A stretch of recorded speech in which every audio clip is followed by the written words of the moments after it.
Session with Dr. Farid Holakouee.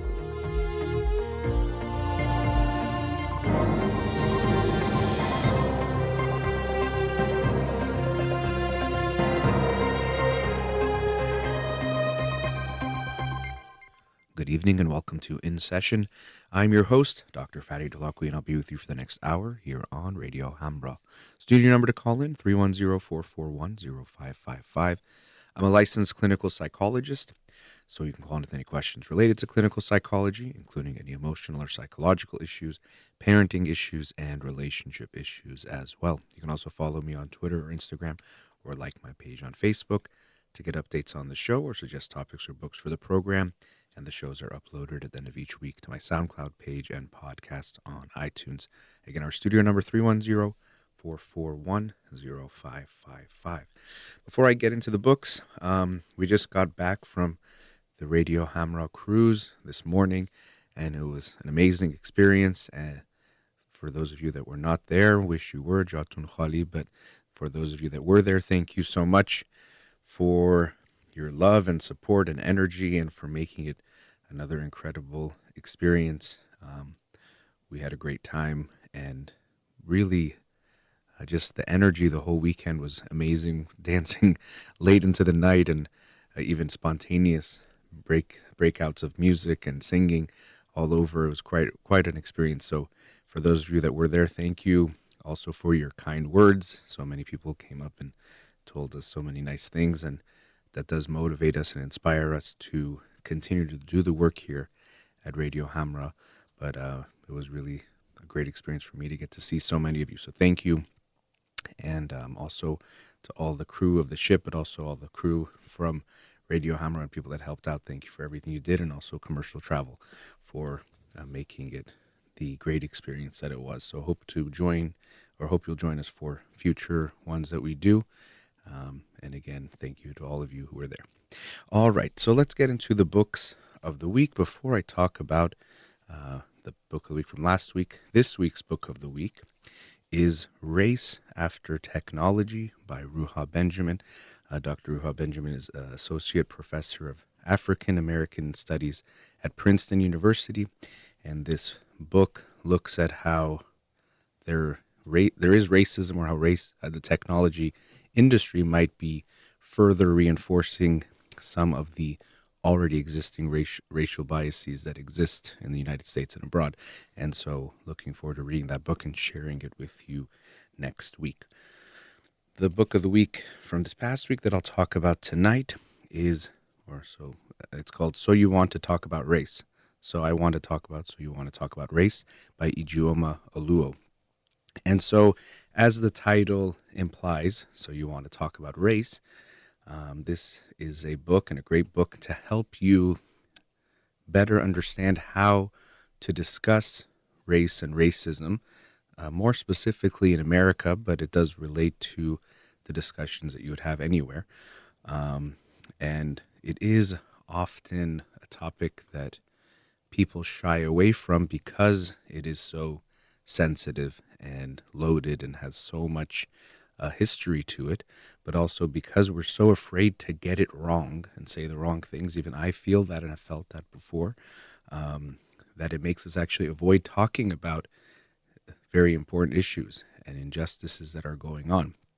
And so this book is a great tool for anyone who wants to better understand race and racism in the United States, but also better understand how to and how not to have the conversations, and some tips and guidance on some do's and don'ts, and helping you better understand yourself and also the people who are really suffering. And so the first thing is, so you want to talk about race. If you even want to read this book, it would first mean that you would acknowledge that race and racism are important topics to discuss.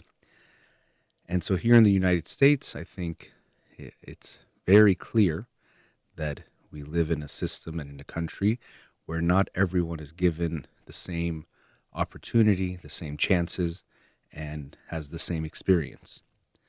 And many people would like to deny that because it's a better feeling to think things are fair. We have a bias towards wanting to live in a fair world. So even if someone's a victim of a crime, a lot of times our first reaction is, well, what did they do wrong to deserve to get hurt? Oh, they got murdered somewhere. Oh, maybe they shouldn't have been there at that time of day or something. Or even we've seen this, unfortunately, with cases of rape and sexual assault. Well, maybe she was, quote unquote, asking for it or did something that it wasn't that someone just did something bad to a good person or someone not doing something bad. They must have somehow created that. And so with race, we see that, but in a bigger scale, where people would rather think we live in a fair system. And if some people do have experiences that are worse, it's from their own doing, or even worse. I've talked about some books that look at this topic. It's something inherent in them, and we've seen that throughout history, that some races are inferior in different ways and weaker or more violent or more this or more that, and so they're going to have poorer results because, again, it's their fault. So it's, again, blaming the people who are suffering. And we rather go to these types of understandings, and many people do believe these things, that we live in a post-racial world, and especially post-racial America. We had President Obama, so there's no more racism. Racism is dead, but it is unfortunately very alive and well. And it's up to us to first acknowledge that and accept that, and then not just do that, but then talk about it. And as she also talks about, one chapter at the end of the book is, of course, not to just stop at talking in words alone. Words are important. Talking is very important, but it should serve the purpose of facilitating action and change that actually results in things being different than they are. So I really enjoyed this book. It was actually intense at times because Ijeoma Oluo, the author of the book, does talk about things in a very real way. And I think that's good, but it does make you feel things. And I think she wants you to feel things, and that's good too. Because even talking about race and racism makes us uncomfortable.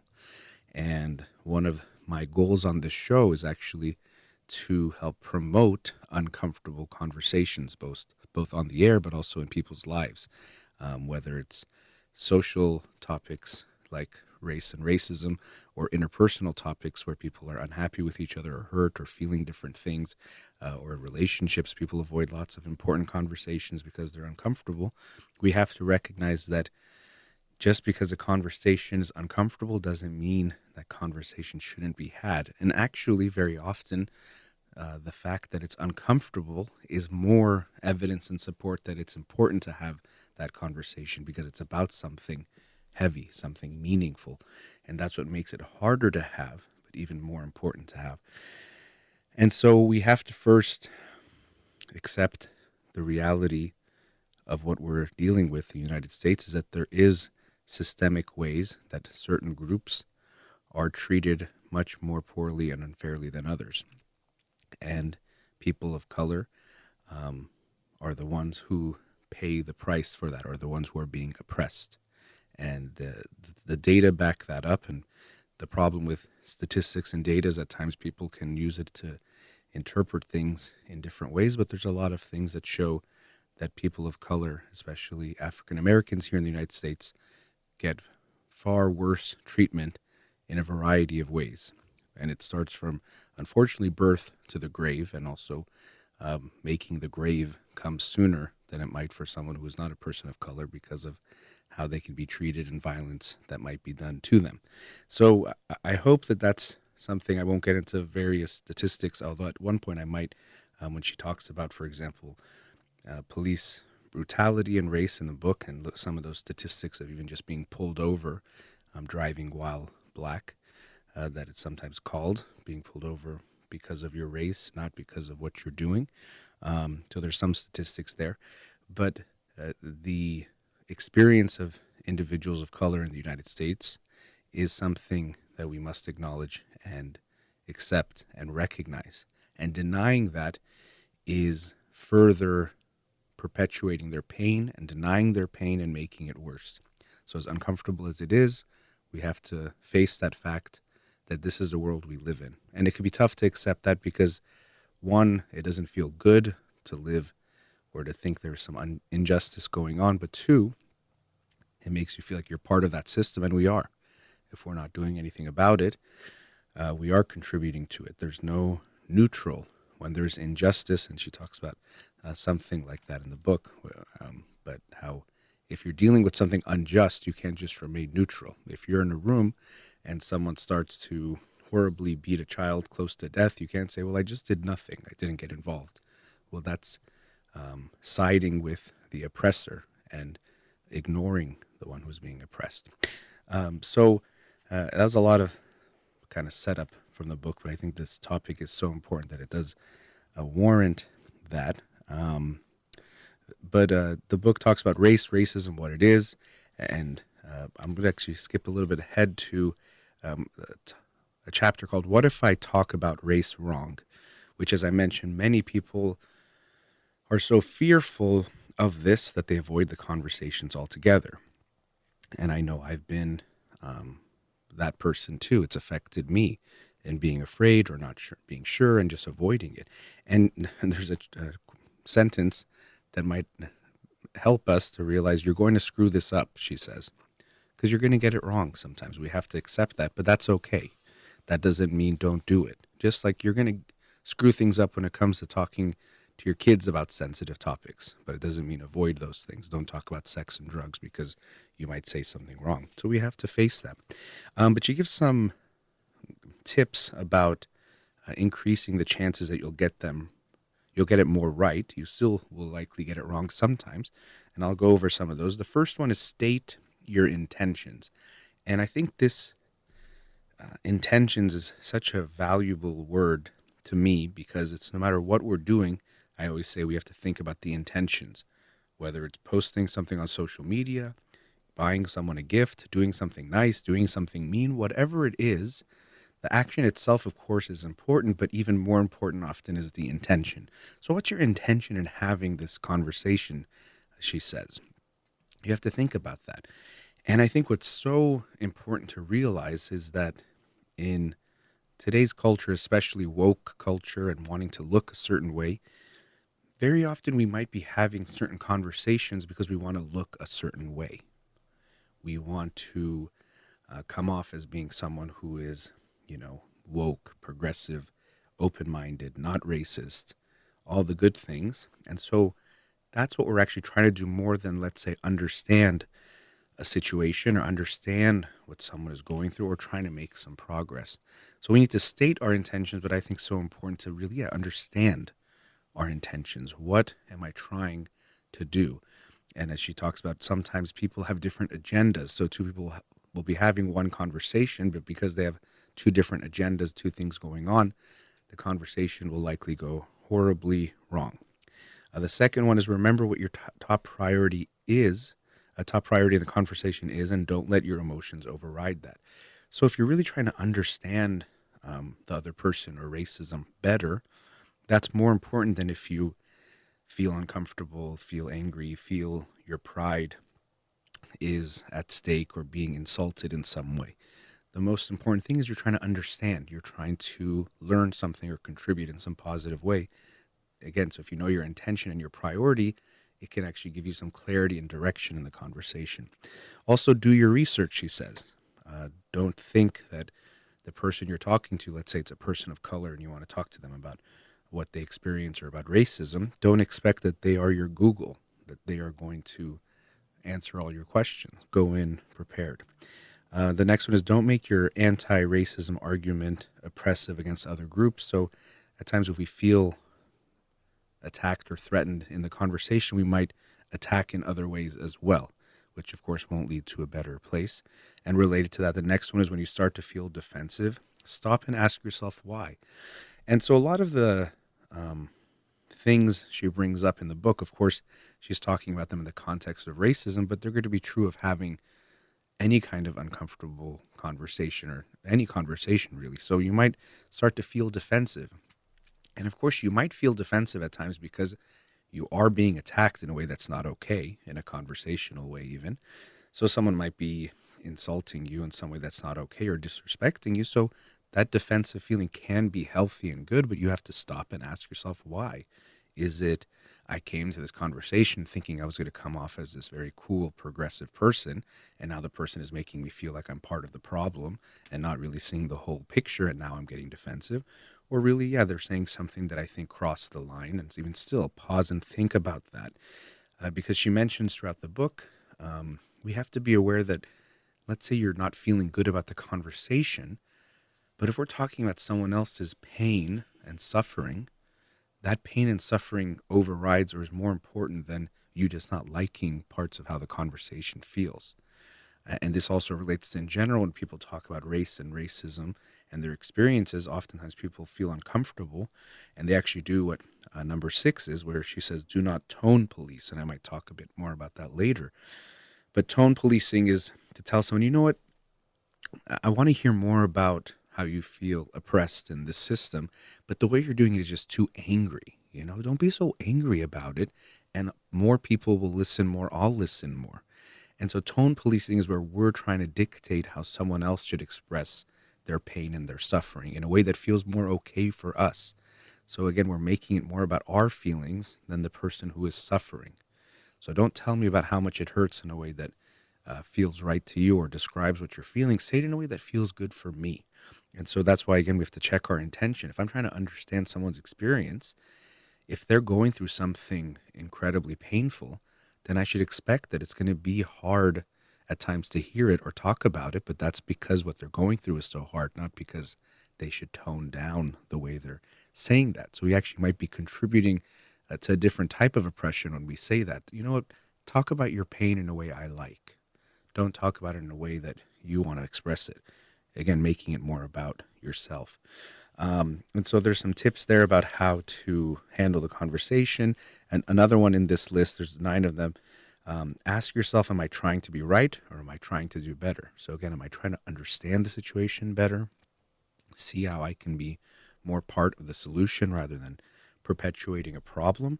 Or am I trying to be right? And we have to be real with ourselves. A lot of times it's more about being right and looking good.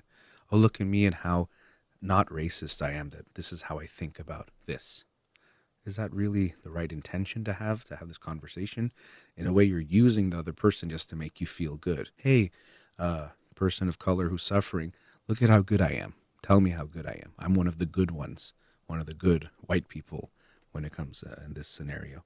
And so we have to be aware of that. And the last one is, do not force people of color into discussions of race, which is, again, going to be true of any conversation about anything. You have to have a conversation that goes 2 ways. They have to want and, in a way, essentially consent to having that conversation. True about race or whatever it is. If you're upset with your partner and they say, I want to talk now, and they say it's not a good time for me, you can't force them to talk about it. But here, when it comes to race, we have to recognize that they might not want to talk about it, or it might not be the right context, or they don't want to talk about it with you.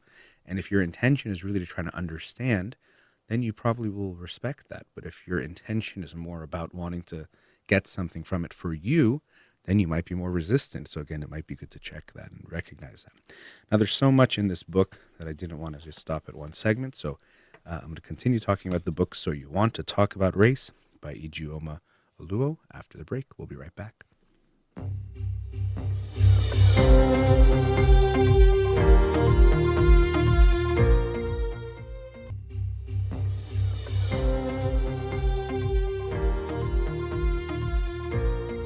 Welcome back.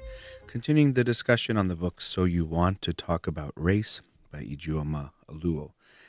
And I was sharing some of the tips that she had for how to improve the chances that the conversations won't go wrong, but inevitably they will. And there's some great tips there on that. I want to move on to some other topics that she covers in the book. Another one, this is a topic that can bring up a lot of feelings and reactions of people. It's related to privilege. So there's a chapter titled, Why Am I Always Being Told to, quote unquote, check my privilege? And as she discusses in the book, at times people use this phrase in a way to almost shut down an argument. And so people associate it with that, oh, it's just something people say, check your privilege, to basically win the argument, say you're wrong, they're right, and you should basically apologize for it. But really, privilege is not that complicated as she says.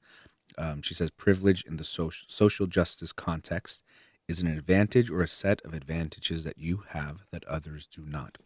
And so, again, this is another one of those concepts that can ruffle people's feathers because they don't feel good to say that something that's going well in their life or some things that they have might be related to advantages that they had. So, white privilege is the most common one you'll hear, but it can be about anything: sexual orientation, being able bodied versus disabled in some way. There are privileges that we have being born in a certain society that others do not have. And we'd like to think that every good thing we have in our life was due to our good work and being a good person or hard work. But oftentimes we have to recognize that. As a male, it's easier for me to do certain things in this world. As someone who had some support in school, I had a different experience than someone who might have had to work and raise kids at the same time. And so I'm still proud of getting a PhD and going to school and working hard like I did. But I do recognize it's different than someone else's experience. And I sometimes think about this. I've worked with clients dealing with different circumstances that you go to a graduation, and let's say there's 200 people on stage about to accept their degree, and it's wonderful and they all should be proud. But you know that those are 200 very different experiences, and some people are going to face way more challenges than someone else.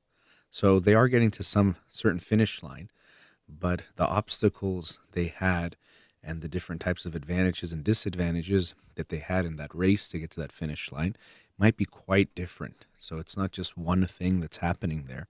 It's lots of people doing lots of different things. So privilege is just a recognition of that. It's not that, in my opinion, that you have to apologize for it, as is often the case. I think sometimes on the flip side, people trying to look woke at times, again, thinking about the intentions.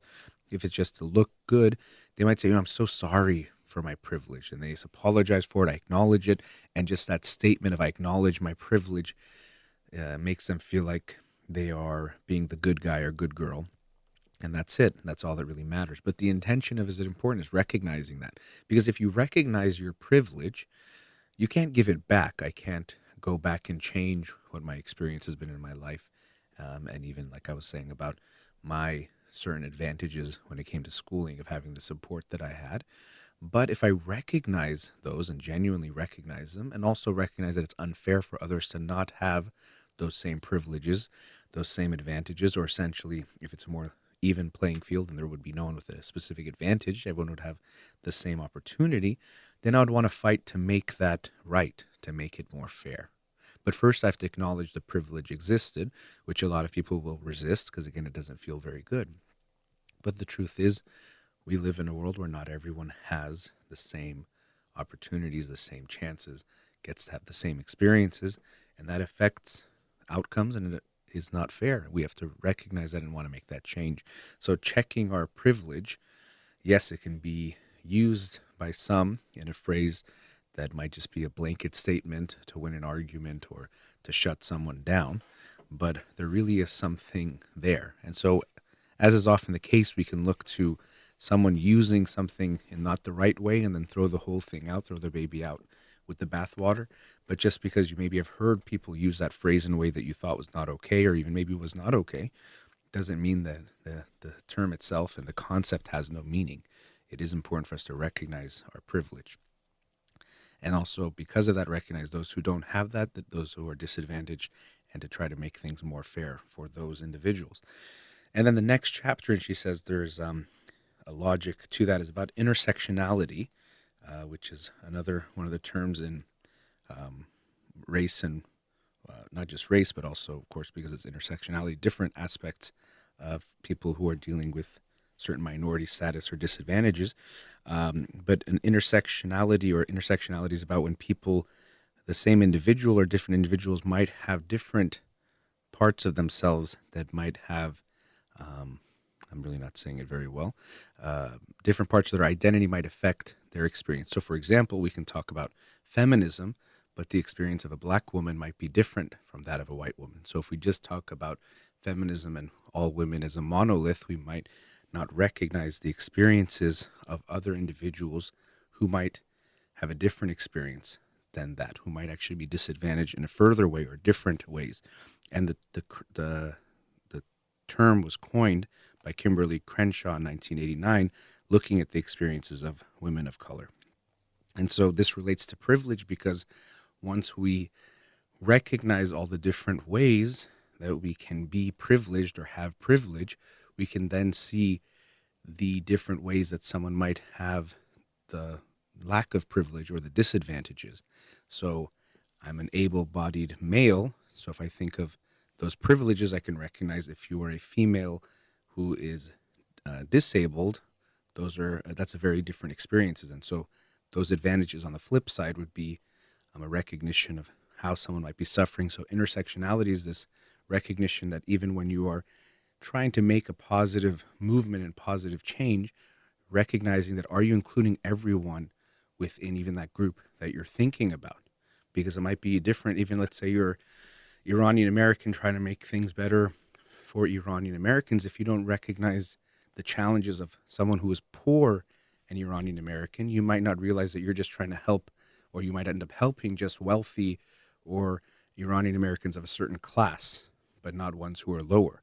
So that chapter talks about how we have to make sure we're inclusive and think more deeply about what that really means to be inclusive, that many people might be having different experiences because of factors that you might not be considering. Other topics in the book, again, it's one that I'd highly recommend because it covers so many very important things related to race and racism in America. Is police brutality really about race? So again, as you can see, a lot of the chapters in this book and the topics that are covered are things that bring up a lot of feelings for people, or can bring reactions, and that's the point, is for us to talk about these things and to help us understand a little better these issues and then how to talk about them as well. But she talks about her own experience being pulled over as a black driver. So she says, my fear as a black driver is real. The fact is that black drivers are 23% more likely to be pulled over than white drivers, between 1.5 and 5 times more likely to be searched, while shown to be less likely than whites to turn up contraband in these searches, and more likely to be ticketed and arrested in those stops. This increase in stops, searches, and arrests also leads to a 3.5 to 4 times higher probability that black people will be killed by cops. And then she adds, this increase is the same for Native Americans interacting with police, a shamefully underreported statistic. I was not aware of that. So we can see that police brutality and issues with the police is race involved. Now, when you look at one individual issue or case, can you say definitively, let's say if a black person is pulled over, it had to have been because of race? You can't say definitively that time it was. But when we look at the statistics, we know that it is a factor and that people are having different experiences based on their race. So we can't say that it's not about race ever.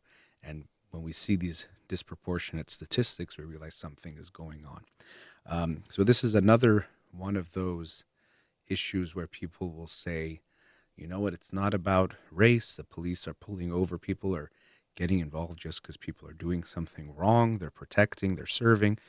But we see that that's not the case. People are not being used or are not getting the same experience with the police because they're being treated in different ways.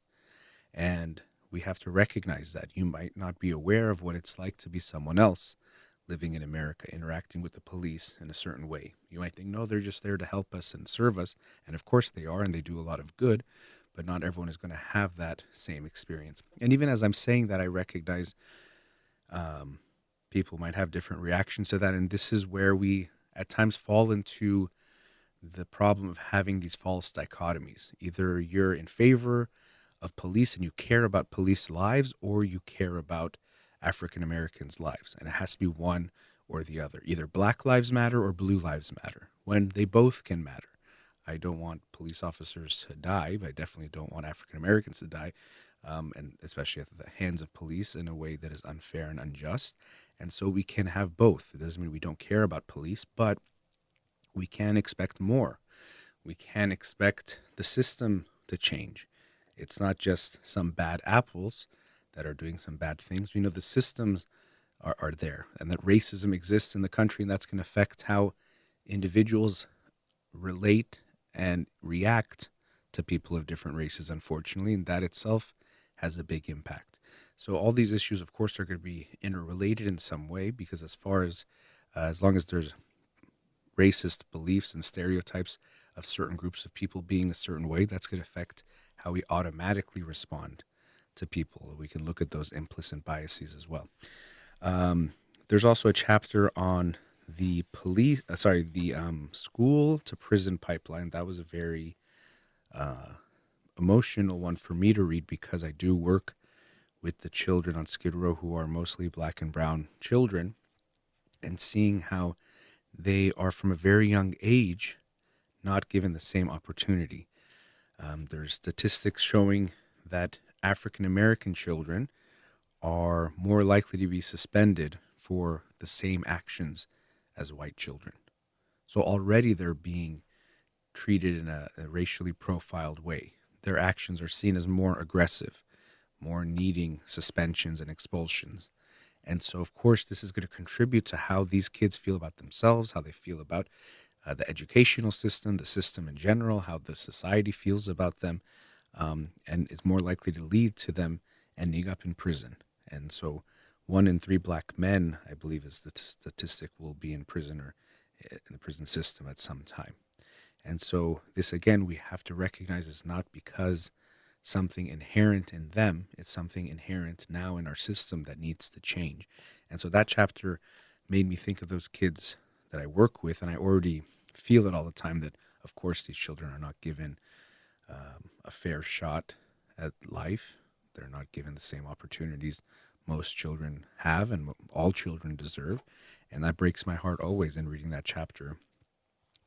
Resonated very deeply and wanting things to be different because it's not okay.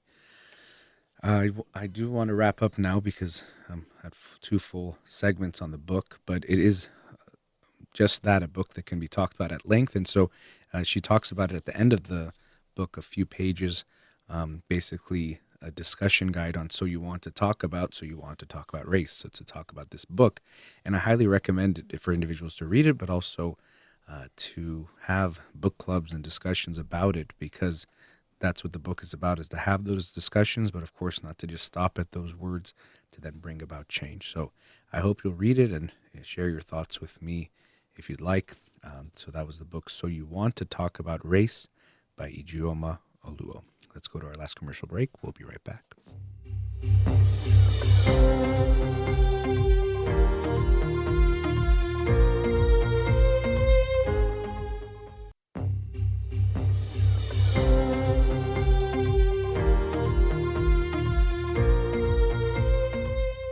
Welcome back.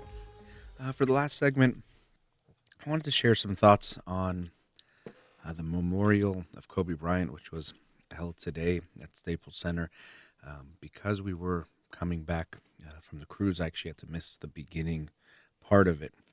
And I did see clips from the beginning part of Vanessa's speech, his wife, which was heartbreaking. But I did get to see most of the second half, I think. And I cried even more than I actually expected I would. I just got home and turned it on and just was sobbing. And it was heartbreaking, very sad.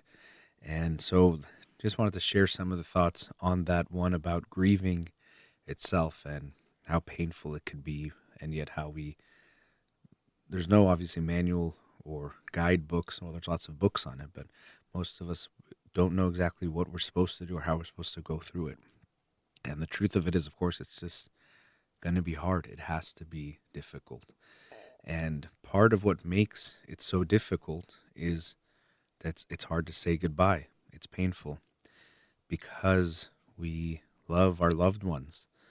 We get close to each other. We get attached. We create meaningful relationships. So it hurts when they end. And so one aspect of this process is to recognize that the pain that we're feeling is a reflection of a goodness of that person and the goodness in our relationship and love that we had for them and with each other. That makes it painful. When you really love someone and you lose them, it hurts. And so I think we don't need to deny that pain. it can be better for us to embrace that pain and acknowledge that pain, that it hurts because of that.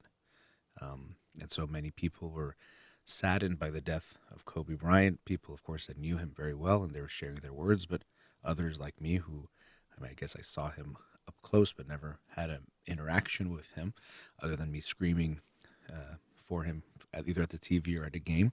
But I was crying too because of that impact he had of seeing him and the connection I felt with him and what he represented and what he did. So his impact was what made him um, people get so affected by that. So that's one aspect of it. Another thing is death is in a way an equalizer in that it hurts everyone. I was talking about race and racism in the book, so you want to talk about race by Ijeoma Oluo. And one way that we humanize one another is when we see pain and realize that others suffer just like we suffer and about the same things. I won't get into this now, but actually, when I'm saying that, there's a lot of research showing that even within the medical field and with doctors and people in general, there is this misconception or there's this idea that African Americans experience pain differently or physically can tolerate more pain, or we don't listen to their cries for pain as well as we do, let's say, whites, and that's heartbreaking. It's so sad. Even this is again within the medical field, and there's a lot of research supporting this. Even looking at mortality rates for women giving birth, that's much higher for African American women, even when you control for things like status and wealth and things. But anyway, we all do hurt the same, and it always hurts no matter what when someone dies. And when we see the humanity in other people, it could make it easier for us to recognize they're not as different as we think and are led to believe by society. Everyone hurts. And that's actually another thing with lots of people's death in the media, but Kobe Bryant's is another one of those where you see people crying of all different races, backgrounds, from different countries. So we all hurt because we all lost something. And so that to me was also interesting to remember that everyone does hurt the same. And we see that when we see people who have been lost. But also, when I said it's an equalizer, it does make us realize what's important in life. And I know actually Parham, my brother, he gave a great talk over the weekend on does money buy happiness or does money make us happy? And he talks about a lot of different things, but there was this theme that it does to a certain point, but then other than above that, it won't. And also that the thing that does make us happiest or contributes to our overall well-being and happiness in life is the quality of our relationships, the love that we feel. And so it doesn't matter how much money you have, but when you lose a loved one, you hurt. There's no balm for that pain that money can buy. So it can be painful whether you're poor or rich. Of course, I'm not saying it means other things are equal, but that pain is still there. And even that itself might be a reflection of that when someone we love dies, we still hurt no matter how much money you have, because that's not the thing that's going to make you happy. Money doesn't make you happy, which is why when you lose a loved one, you're still going to be unhappy no matter how much you have. It won't protect you from that, because that's the thing that really mattered. That's the thing that is going to make you feel good when you have it and also hurt when you lose it. We can't overcome that pain. There's nothing to make up for it, because those are the things that really matter. And so we realize that and recognize how much we should invest in those relationships. Yes, money can be good and we need it, but we want to take our time to invest in our relationships, both in the time we put in them and how much love we share, the kindness we give to one another and give to those that we care about, because those are the things that really do matter. And I know it's very cheesy and cliche. Best things in life are free. I think Paro mentioned that over the weekend too. But It's cliche because it's true. And so we don't want to lose sight of that. And now, coming back to the grieving process itself, I think, as I mentioned before, to acknowledge the pain is so important. We don't want to deny that. We live in a culture that's obsessed with happiness and feeling good all the time. And very often we think that's the goal of life, is to always feel good. So if something makes you sad, we think we're supposed to resist that. We're supposed to fight it. And if you're a loved one and you see someone sad, we think we're supposed to fight that. Oh, no, don't be sad. You don't need to cry. He's in heaven. He's in a better place. Um, he would want you to be happy. Various things that we say, which seem to be well intentioned, but really come from a place of let's just get rid of the feelings that don't feel good. Let's get rid of sad feelings because it doesn't feel good and we're not supposed to feel that way. But we really do have to recognize that that sadness is part of the healing process.